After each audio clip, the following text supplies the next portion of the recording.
মামি বললেন, এটা তোমার মামা চালাকি করেছে, যা তুমি বুঝতে পারোনি। তুমি মনে করতে তুমি তোমার স্ত্রীর সাথে আছো, কিন্তু আসলে আমি ছিলাম।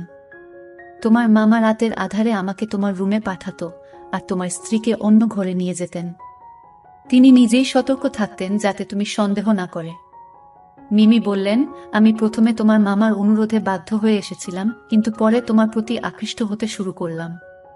তোমার কাছ থেকে যে সুখ পাচ্ছিলাম তা তোমার মামা কখনোই দিতে পারতে না। সেই কারণেই আমি নিজেও তোমার প্রতি দুর্বল হয়ে পড়েছিলাম। তোমার মামা যখন এসব চালিয়ে যেতে লাগলেন, আমি নিজে উপভোগ করতে শুরু করলাম। আজকের গল্পটি খুবই মজাদার হতে চলেছে।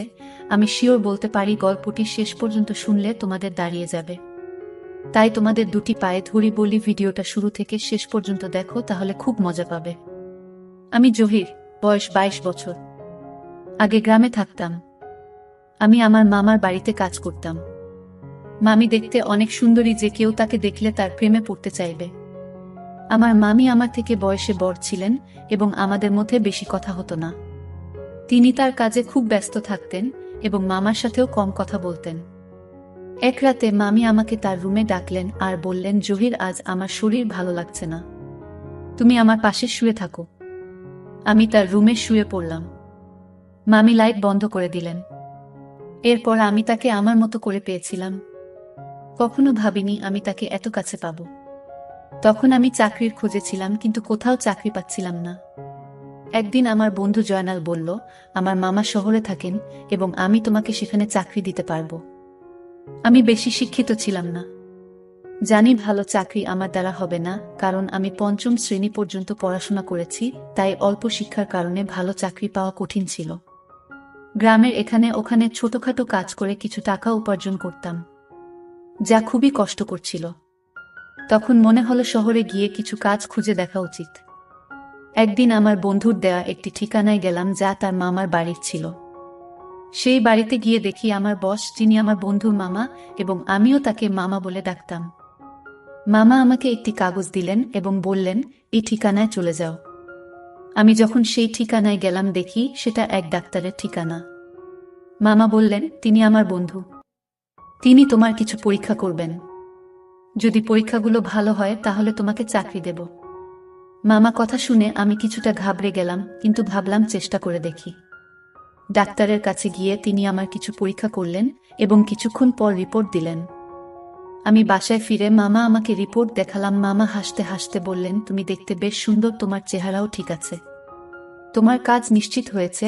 এত সহজে কাজ পেয়ে আমি অবাক হয়ে গেলাম এবং ভাবতে থাকলাম, কিভাবে এত সহজেই সুযোগ পেলাম। প্রতিবেদনটি ইংরেজিতে লেখা ছিল এবং 5ম শ্রেণী পাস একজন ব্যক্তির পক্ষে এটি বোঝা সহজ ছিল না। যখন বাড়িতে এসে আমার স্ত্রীকে দেখালাম, আমার স্ত্রী বলল, তুমি অযথা চিন্তা করছো। এই ধনী লোকেরা আমাদের মতো গরিবদের পরীক্ষা করিয়ে নিশ্চিত হতে চায় যে আমরা কোনো বড় রোগে আক্রান্ত আছি কিনা। তারা মনে করে চাকরদের মাধ্যমে রোগ ছড়াতে পারে। তার কথা শুনে আমার মন অনেকটা হালকা হলো। আমি যে চাকরিটা চেয়েছিলাম সেটা পেয়েছি। সকালে কাজে যাওয়া শুরু করলাম, কিন্তু আমার চোখ প্রায় মামির দিকে আটকে যেত। তিনি ছিলেন অত্যন্ত সুন্দরী এবং মার্জিত মহিলা। তাকে প্রথম দেখার পর থেকেই আমি ভাবতাম, আমার স্ত্রী যদি এত সুন্দর হতো। আমি আমার মামার একজন সাধারণ চাকর ছিলাম। তার অর্থের কোনো অভাব ছিল না। তিনি আমাকে প্রতিদিন বাজারে নিয়ে যেতেন, কারণ তার কোনো সন্তান ছিল না। আমার মামা ও মামির মধ্যে কোনো ঝগড়া ছিল না। তারা খুব ভালোবাসার দিন কাটাতেন। আমি মামিকে মনে মনে ভালোবাসতে শুরু করলাম। তাকে নিয়ে ভাবতে লাগলাম। একদিন বাড়ির পুরনো চাকর এল। সে আমাকে অভিনন্দন জানিয়ে বলল, তুমি পরীক্ষায় পাশ হয়েছ, কিন্তু মনে রেখো এই বস যাকে তুমি মামা বলে ডাকো খুবই কঠোর। এই কথা শুনে আমি ঘাবড়ে গেলাম এবং ভাবতে লাগলাম, যদি আমাকে চাকরি থেকে বের করে দেয় তাহলে আমার কি হবে। সে চলে যাওয়ার পর আমি মামা মামিকে খুশি রাখার জন্য কাজে আরো মনোযোগী হলাম, কারণ এখন আমার চাকরিটা চলে গেলে এখন আর কোনোভাবেই চাকরি পাবো না। তাই আমি চাকরিটা মন থেকে করতে লাগলাম। মামা বেশিরভাগ সময় বাড়ির বাইরে থাকতেন। আমার মামি একদিন আমাকে তার রুমে ডেকে বললেন, তুমি খুবই অল্প বয়সী, পরিষ্কার পরিচ্ছন্নতার খেয়াল রাখো। আমি এমন একজন চাকর পছন্দ করি যে তার মনিবের মতো পোশাক পরে।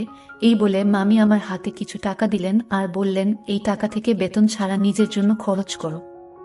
আমি খুশি হয়ে গেলাম এবং এই বিষয়টি আমার স্ত্রীকে বললাম না, কারণ আমি আমার স্বামীকে খুব পছন্দ করতাম।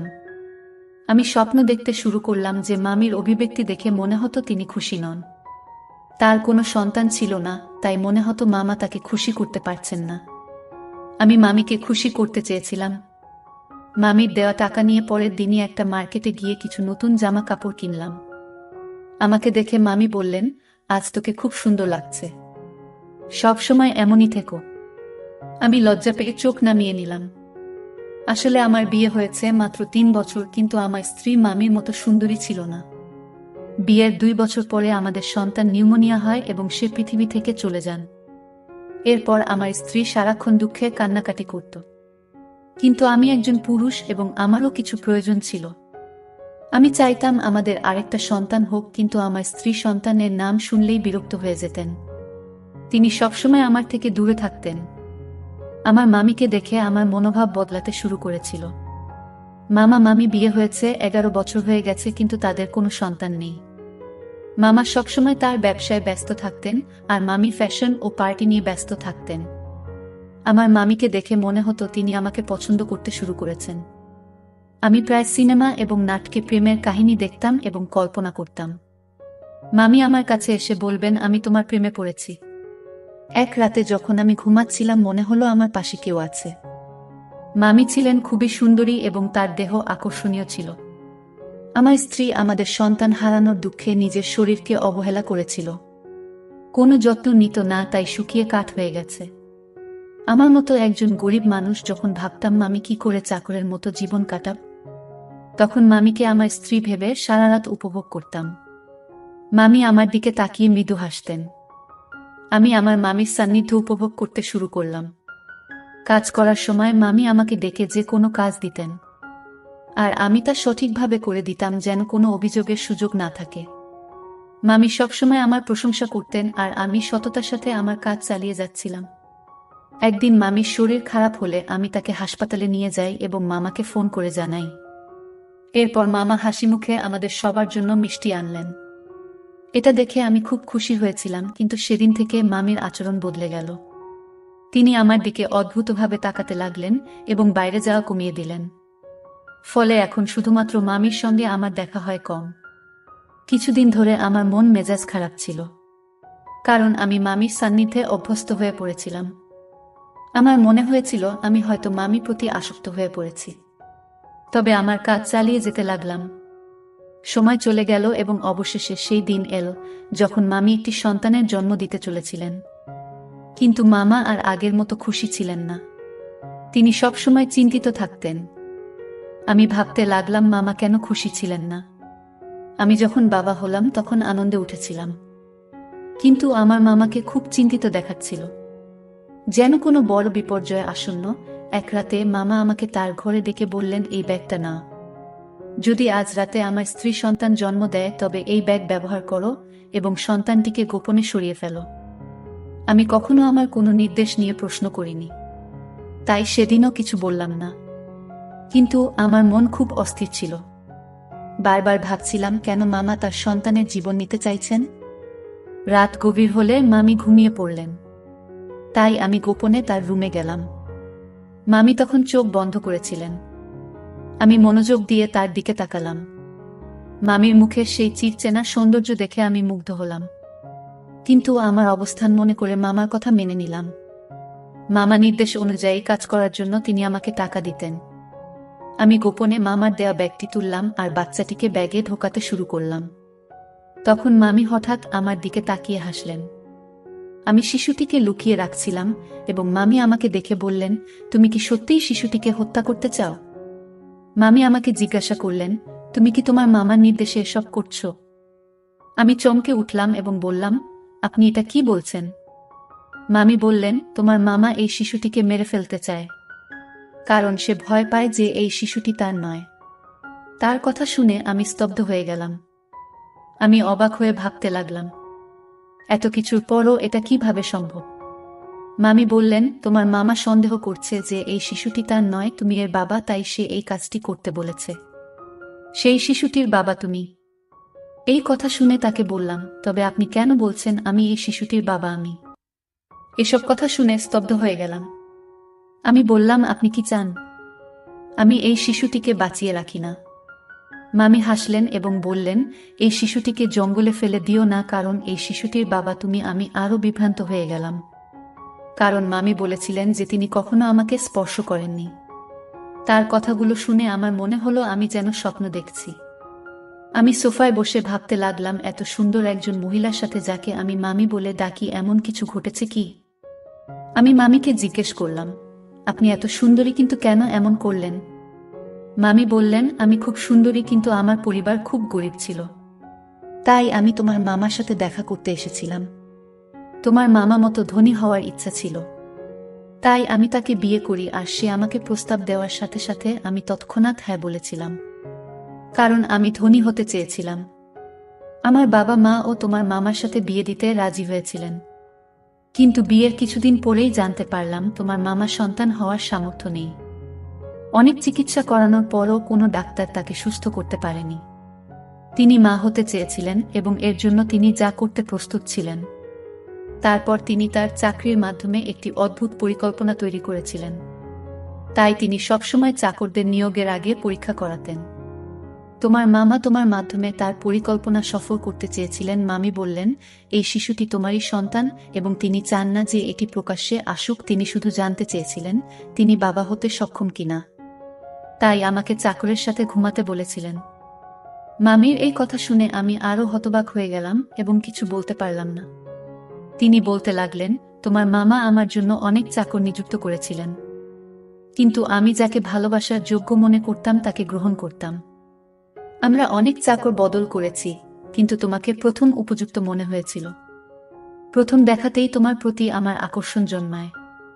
আমি অবাক হয়ে বললাম, আপনি কখন আমার কাছে এসেছিলেন? মামি হাসলেন এবং বললেন, তোমার মামা এমন পরিকল্পনা করেছেন যে তুমি বুঝতে পারোনি। তুমি মনে করতে তুমি তোমার স্ত্রীর সাথে আছো, কিন্তু আসলে আমি ছিলাম। তোমার মামা রাতের আধারে আমাকে তোমার রুমে পাঠাতেন এবং তোমার স্ত্রীকে অন্য ঘরে অজ্ঞান করে রেখে দিতেন। তিনি নিজেই পাহারা দিতেন যাতে কেউ সন্দেহ না করে। আমি বললেন, আমি প্রথমে বাধ্য হয়ে এসেছিলাম, কিন্তু পরে তোমার প্রতি আকৃষ্ট হতে শুরু করলাম। তোমার কাছ থেকে যে সুখ পাচ্ছিলাম তা তোমার মামা কখনোই দিতে পারতেন না। সেই কারণেই আমি নিজেও তোমার প্রতি দুর্বল হয়ে পড়েছিলাম। তোমার মামা যখন এই পরিকল্পনা চালিয়ে যেতে লাগলেন, আমি নিজে উপভোগ করতে শুরু করলাম। তিনি আমাকে তোমার কাছে বারবার পাঠাতে থাকলেন। তিনি আরও বললেন, আমি গর্ভবতী হলাম এবং তোমার মামা আমাকে ভোরের অন্ধকারে ঘরে ফিরিয়ে আনতেন, যাতে কেউ কিছু বুঝতে না পারে। এভাবে তোমার মামা তার সন্তান হওয়ার আশা পূর্ণ করতে চেয়েছিলেন এবং আমি নিজেও অজান্তে সেই পরিকল্পনার অংশ হয়ে পড়েছিলাম। কিছুদিন পর সে তার পরিকল্পনায় সফল হয়েছিল। ডাক্তার আমাকে জানিয়েছিলেন যে আমি মা হতে চলেছি, যা তাকে অত্যন্ত খুশি করেছিল। আমি বিস্মিত হলাম যখন শুনলাম সে ডাক্তারের কাছে মিথ্যা বলেছে। কেউ কিভাবে তার বউকে এমনভাবে ব্যবহার করতে পারে? তারা দুজনেই আমাকে টাকা দিয়ে তাদের খেলনা বানিয়ে ফেলেছিল, যা আমার মোটেই ভালো লাগেনি। তখন আমার মামি তার কথাবার্তায় ব্যস্ত ছিলেন। আমি তখন বুঝতে পারিনি যে আমি কি ভাবছিলাম। তবে মামি আমাকে বলেছিলেন, তোমার মামার পরিকল্পনা ব্যর্থ হয়েছে যখন তার একটি ছেলে হয়েছিল, কিন্তু তিনি একজন উত্তরাধিকারী চেয়েছিলেন। সে তার বন্ধুকে নিয়ে অন্য দেশে পালিয়ে যায় আর আমাকে বলে, এখন আমার কোনো সম্পত্তি নেই, আমার সব ব্যবসা শেষ, সেই শিশুটিকে আসে যায় না। আমি বলেছিলাম, আমি তোমার বুদাসী নয়, যাতে তোমার ইচ্ছে মতো চলি। আগে তুমি আমাকে একটা চাকরের সাথে ঘুমাতে বাধ্য করেছিলেন, যাতে সবাই জানতে না পারে তুমি বাবা হতে পারো না। আর এখন বলছো এই সন্তানের দরকার নেই। মনে রেখো, আমি তোমাকে তালাক দেব, কিন্তু শিশুটিকে মারতে দেব না। আমি বিশ্বাস করেছিলাম যে শিশুটিকে সে আর খারাপ বলবে না, সে তার সন্তানকে পুরোটা দেখাবে। কিন্তু আজ যখন সে বলল এই শিশুটিকে হত্যা করার পরিকল্পনা করেছে, তখন নিশ্চিত হলাম যে তার বুকের হৃদয় নেই। পাথরের মতো কঠিন মামির এই কথা শুনে আমি তাকে গিয়ে বললাম, আমি এসব জানতাম না। যদি এটা অন্য কারো বাচ্চা হতো, আমি জঙ্গলে ফেলে দিতাম না। আমি বললাম, এখন এসবের পরোয়া করি না। তুমি তার মা, তুমি নিজেই তার যত্ন নেবে। এ কথা বলে আমি চলে যেতে লাগলাম। তখন আমি আমাকে থামিয়ে বললেন, এটা তোমার সন্তান, তুমি তার পিতা, তাই এর সুরক্ষার দায়িত্ব তোমার সমান। আমি হাসি দিয়ে বললাম, এই সন্তান আমার, তাই তুমিও আমার স্ত্রী হয়েছ। এই কথা শুনে মা আমি মুচকি হেসে বললেন, ধন সম্পদের লোভে আমাকে অন্ধ করে দিয়েছে, তাই এমন একজন খারাপ লোককে বিয়ে করেছি যে তার সম্মান বাঁচানোর জন্য তার স্ত্রীকে চাকরের কাছে পাঠিয়েছে। আর যখন আমি তার সম্মান রক্ষা করেছি, সে আমার সন্তানের প্রাণ নিতে চেয়েছিল এবং বলেছিল যে এই শিশুটির হতভাগ্য। যখন ব্যবসা ব্যর্থ হয় এবং সমস্ত টাকা হারিয়ে যায়, তখন সে আমাদের সন্তানের প্রতি অখুশি হতে শুরু করে এবং শিশুটিকে জঙ্গলে ফেলে দেওয়ার সিদ্ধান্ত নেয়। এইসব জানার পরেও আমি এমন লোকের সাথে থাকতে চাই না।